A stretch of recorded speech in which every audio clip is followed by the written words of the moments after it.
Paul Biya qui nous promet d'assurer le bien-être et la sécurité à nos filles, visiblement sa propre fille, Brenda Biya, qui est née pendant qu'il était président et qui a grandi sous sa responsabilité, ne nous donne pas l'impression d'un enfant qui a grandi dans des conditions optimales de sécurité et de bien-être. Et donc, au vu de cela, nous pensons que Paul Biya est disqualifié pour nous promettre un quelconque bien-être pour nos enfants ou pour nos fils. Et ça nous donne l'occasion de débattre et de présenter à Paul Biya la situation réelle du pays dont il a la responsabilité. On a l'impression qu'il vit dans un autre pays, ou alors on lui donne seulement les images qui... Parce que c'est un président hors sol, un président qui ne fait pas le tour des quartiers, des villages au Cameroun. Il ne connaît le Cameroun qu'à travers les images glacées de la CRTV, ou du moins, j'ai l'impression qu'ils n'ont plus trop confiance à la CRTV. Ils ont créé leur propre chaîne de télévision au palais. Et ce sont ces PRC-TV, les images de PRC-TV condensent pour lui présenter. Nous pensons que le président Biya ne connaît pas le Cameroun, parce qu'il dit qu'il nous veut apporter la sécurité, le bien-être à nos enfants, et il veut continuer à nous assurer le bien-être. Nous allons débattre sur la thématique du bien-être au Cameroun, du bien-être des Camerounais. Je vous ai dit que c'est quand Paul Biya doit sortir du palais, que les services, que les municipalités s'arrangent pour balayer la route qu'il va emprunter jusqu'à Ansimalem.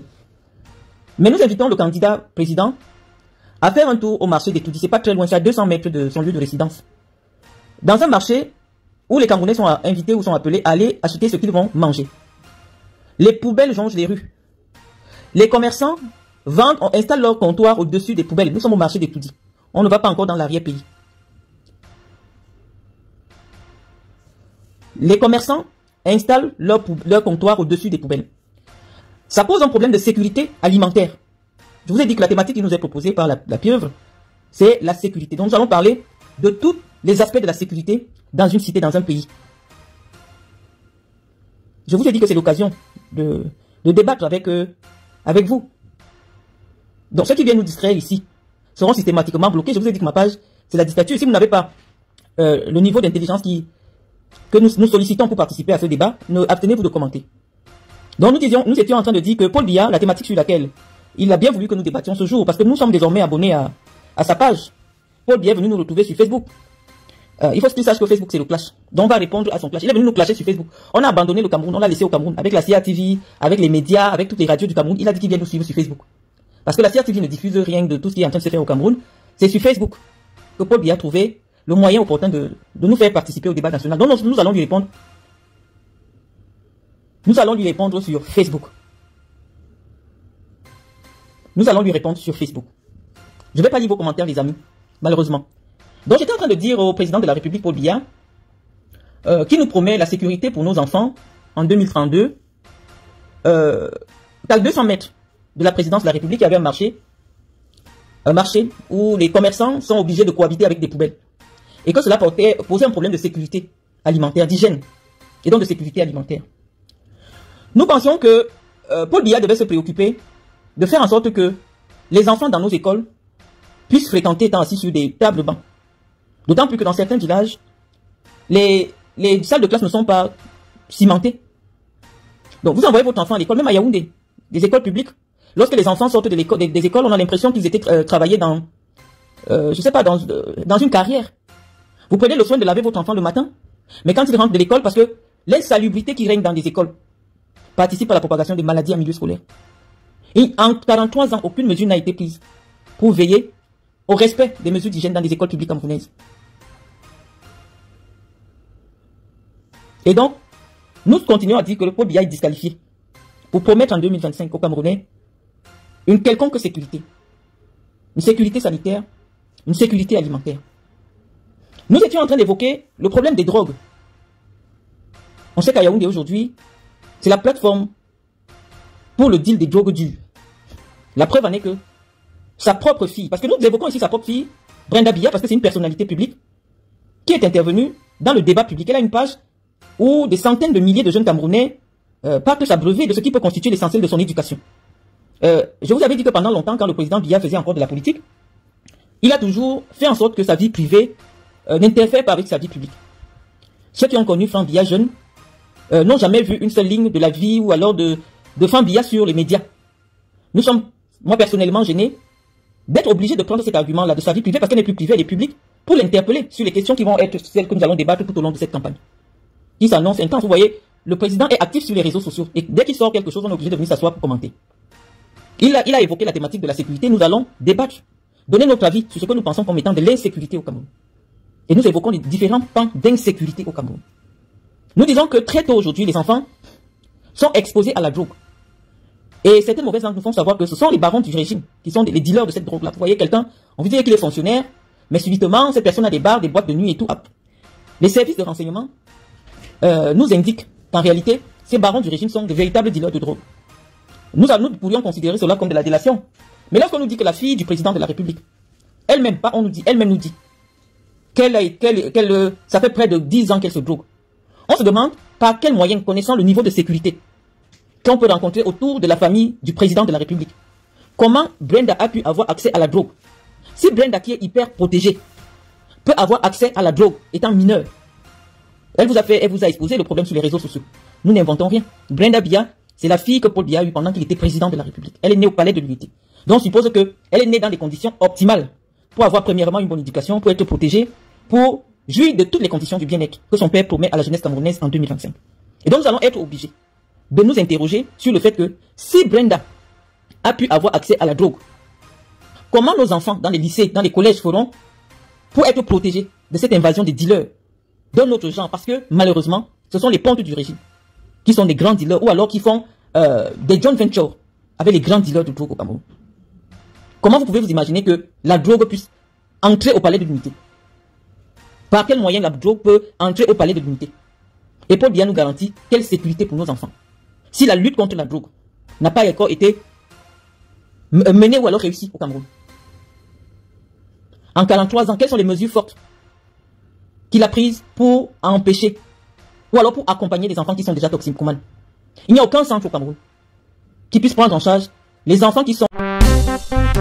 Vous êtes ici chez JDC Africa, le grenier d'Afrique 3 chez Joël de Château-Rouge, alimentation africaine générale.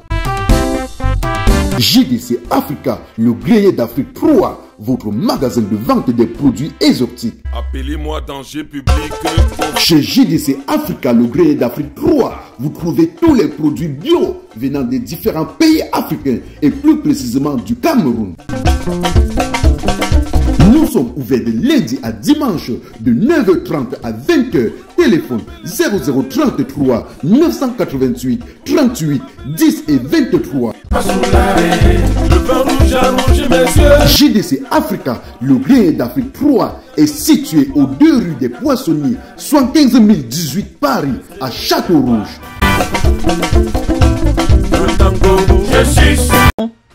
En train d'être, en fait, qui veut sortir de sa toxicomanie. La preuve en est que sa propre fille Brenda a été obligée d'être accueillie dans un centre à l'étranger, un centre de cure à l'étranger. Au Cameroun, l'État camerounais, il n'existe pas un centre pour accueillir les jeunes adolescents dans leur parcours de désintoxication. On aurait pensé que le président Biya, qui est lui-même victime puisqu'il est parent d'un enfant toxicomane, allait faire de la lutte contre la drogue une priorité et de mettre les moyens pour construire un centre de désintoxication. Nous n'avons pas cela au Cameroun et nous ne pensons pas que si on lui donne encore 7 ans, c'est en 7 ans qu'il aura l'occasion de faire quoi que ce soit. Je sais qu'il n'a même pas eu l'idée. Bon, pour lui, Paul Biya a toujours versé dans la facilité. S'il n'y a pas des meilleurs hôpitaux au Cameroun à la dimension de soigner des personnalités de son rang, bah c'est très facile, il prend l'avion, il vient faire 6 mois en France, il part en Suisse. C'est plus facile pour lui. Paul Biya a toujours été dans la facilité. Or, les Camerounais avaient besoin d'avoir un homme qui pense l'avenir du Cameroun, qui répond, qui apporte des solutions concrètes aux besoins des Camerounais. Paul Biya n'a jamais été cet homme-là. Paul Biya n'a jamais été celui qui planifie. Paul Biya a toujours été dans l'improvisation. Mais nous disons qu'en 2025, il n'y a plus de place pour l'improvisation. Donc nous sommes en train de débattre sur la première thématique que Paul Biya nous propose, à savoir la sécurité de nos fils et de nos filles. Dans un contexte où il y a un petit enfant de 6 ans qui a été froidement assassiné.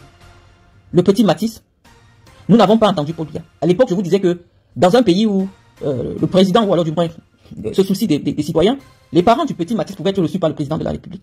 Mais en même temps, on a compris qu'il ne voit plus personne. Donc ce n'est pas les parents du petit Matisse qu'il allait recevoir. Parce que c'est incompréhensible qu'en 2025 au Cameroun, une personne qui a déjà été épinglée pour des affaires de crime aille faire 1 an en prison et se retrouve dehors pour assassiner un jeune de 6 ans, un enfant de 6 ans, dans sa propre maison. N'eût été la mobilisation des Camerounais, on ne sait pas si ce monsieur allait aller en prison. Les Camerounais ont le sentiment qu'ils sont abandonnés à eux-mêmes. Qu'à tout moment, il faille mettre de la pression aux autorités pour faire avancer des choses. Toutes ces mamans qui se plaignent que leurs enfants sont violés dans les maisons, livrés à leur propre sort, personne ne fait rien. On n'a jamais entendu le président de la République sur ces thématiques. sur l'insécurité, sur la protection de l'enfance au Cameroun. Et donc, nous avons pensé qu'il était temps, c'est l'occasion qui nous est donnée. Parce qu'on sait qu'en ce moment, vous avez vu hier, avant-hier quand on a parlé, ils sont allés réagir. Donc, ils tous sont abonnés sur ma page pour écouter ce que nous disons. Nous avons dit que c'est l'occasion pour nous de leur dire ce que nous pensons. Nous disons que l'insécurité, qui est désormais dans nos villes, dans nos villages et même dans nos maisons, l'État a abandonné les Camerounais. Les enfants sont violés dans les maisons. Il n'y a aucune unité qui a été mise sur pied, ni encore moins un numéro vert, pour écouter les enfants victimes de violences. Moi, je suis sûr et certaine que s'il y avait une cellule d'écoute, on aurait pu empêcher de nombreux crimes qui se passent dans les maisons. Donc non, monsieur Biya, malheureusement, en 43 ans, les Camerounais n'ont pas eu l'impression que la sécurité de nos fils et de nos filles était une priorité pour vous. La preuve en est que vous-même, vous n'êtes pas en sécurité. Votre propre sécurité n'est pas garantie. Parce que sinon, on ne comprend pas comment votre propre fille peut avoir accès à la drogue. Comment ça se passe pour faire entrer la drogue par étudier? Vous parlez de l'unité. Donc, nous sommes en train de faire le débat de la sécurité. Nous sommes aujourd'hui en train de dire à Paul Biya que c'est un chantier qui n'a jamais été le sien. Lorsqu'on parle de cela, on va parler des agressions. Il y a une nouvelle forme d'agression qui existe au Cameroun aujourd'hui, à savoir les... Comment vous appelez ça? Les crimes, c'est-à-dire les crimes populaires. On vous attrape, j'ai vu ça dernièrement sur les réseaux sociaux, on vous accuse d'avoir volé le sexe de quelqu'un, et toute la population se mobilise pour vous tuer, et ça ne va nulle part. En 2025, dans un pays sérieux, les commissariats ou alors les villes, les grandes villes du Cameroun devaient être dotées. Je sais qu'il y a les caméras à Yaoundé, mais je ne sais pas pour d'autres villes. Mais que fait la police? Dès lors qu'il y a un mouvement de foule, on laisse lyncher des citoyens au détriment de la présomption d'innocence. On dit que quelqu'un a volé le sexe d'un autre. 2000 personnes se rassemblent, on se met à bastonner. Mais si c'est des militants politiques qui se rassemblent comme ça, en 10 secondes, vous allez voir les forces de l'ordre venir dissiper. Mais on dit qu'il y a un individu qui est en train d'être lynché, tué, dans un pays qui garantit les droits et les libertés. Et je dis, les forces de l'ordre ne bougent pas. Et on nous dit quand même qu'il y a la sécurité au Cameroun. Nous disons non, il n'y a pas de sécurité au Cameroun. Nous avons dit que, pendant très longtemps, Paul Biya nous a promis qu'il y aurait désormais au Cameroun la sécurité sociale. C'est que les Camerounais ne savent même pas à quoi ça renvoie pour ceux qui n'ont jamais voyagé, ou du moins ceux qui n'ont pas fait des études. Chaque année ou à chaque fois qu'il y a campagne électorale, on nous dit, oh, désormais le Cameroun va se doter de la sécurité sociale. La sécurité sociale signifie quoi, les amis? Ou l'assurance maladie? Parce qu'on peut quand même me dire au Cameroun, c'est vrai que ce n'est pas parfait, mais au moins ceux qui travaillent de manière légale, dans des administrations, dans des entreprises privées, depuis un certain temps, les retraites sont quand même payées. On peut faire le débat sur la sécurité sociale, mais ce qui nous intéresse ici, c'est l'assurance maladie. En 43 ans, Paul Biya n'a jamais mis sur pied une politique qui permettait aux Camerounais, qui n'ont démunis, d'avoir la possibilité d'avoir accès aux soins de santé. Au Cameroun, le ministre et une personne qui vit avec moins de 200 francs par jour sont logés à la même enseigne. Quand vous arrivez à l'hôpital, même si vous êtes mourant, on vous demande de payer les frais de session. Aucune disposition n'a été mise en place pour aider les Camerounais les plus fragiles. On ne va pas dire que notre pays ne dispose pas des ressources. On n'a qu'à voir ce que le Cameroun a dépensé pour organiser la CAN. Nous pensons qu'il est temps au Cameroun que notre pays se dote des instruments de solidarité. Un fonds national de solidarité pour aider les plus démunis parmi nous de pouvoir avoir accès aux soins de santé. Ce n'est pas les moyens qui manquent. Paul Biya ne nous dit rien sur cette question précise. Nous pensons que nous ne pouvons pas vivre ensemble dans la sécurité s'il n'y a pas la solidarité. Parce que malheureusement, puisque je vous ai dit, l'insécurité est grandissante. Pourquoi? Dans les grandes villes. Parce qu'en plein cœur des grandes villes, on trouve des Camerounais qui vivent dans des taudis, qui n'arrivent pas à avoir 500 francs par jour. Le fossé entre les pauvres et les riches est chaque jour plus grand. Ceux qui sont riches ne font que s'enrichir un peu plus. On ne sait pas où ils prennent l'argent. Ils s'accaparent toutes les richesses du pays. Pendant que ceux qui sont pauvres ne parviennent même pas à manger par jour, 2 repas par jour, même un repas. Je connais certaines familles. Je suis souvent allé à la rencontre de certaines familles dans le cadre des activités de ma fondation. Des gens qui sont obligés de sauter. En fait, ils sautent des jours pour être certains de faire une semaine. Ils font ce n'est pas tous les jours qu'ils mangent. Ça existe à Yaoundé. La grande précarité des citoyens camerounais. Il n'y a aucun mécanisme de solidarité pour permettre aux enfants des plus démunis d'avoir accès non seulement aux soins de santé, mais à l'école. Non. Et donc, malheureusement, à cause de ces inégalités sociales, l'insécurité est obligée de monter. Parce que ceux-là, les enfants-là, qui grandissent sans éducation, qui grandissent sans moyens de subsistance, seront obligés d'agresser pour survivre. C'est ce qui explique la grande criminalité dans nos villes. On ne peut pas cohabiter avec la misère. Donc nous étions en train de dire à Paul Biya que malheureusement, en 43 ans, la misère, on a été dans des programmes de lutte contre la pauvreté de ceci, mais il n'y a eu aucun résultat probant. Il n'y a eu aucun résultat probant. Donc malheureusement, on est obligé de dire à Paul Biya qu'il ne peut pas continuer avec ce système qui a fragilisé notre tissu social. On ne peut pas faire du capitalisme à outrance dans un pays pauvre et très endetté comme le Cameroun. Nous voulons la République partout. La République doit être présente partout. Même l'école publique qui devait être gratuite et obligatoire. Vous arrivez dans une école publique, on vous dit de payer. L'État a abandonné. L'État n'intervient plus. La République n'intervient plus. Certains lycées publics, vous avez l'impression que c'est des collèges privés. Il faut acheter la place. La lutte contre la corruption, parce que tout cela fait partie de la sécurité. Paul Biya avait dit que la lutte contre la corruption est le socle de son engagement. Il a créé une opération. Opération Épervier. Qui s'est avérée comme une opération de d'épuration politique. Sinon, on ne comprendrait pas pourquoi certains fonctionnaires milliardaires qui sont autour de lui existent. Ces gens ont pris l'argent. Tous ces gens-là, on peut les citer.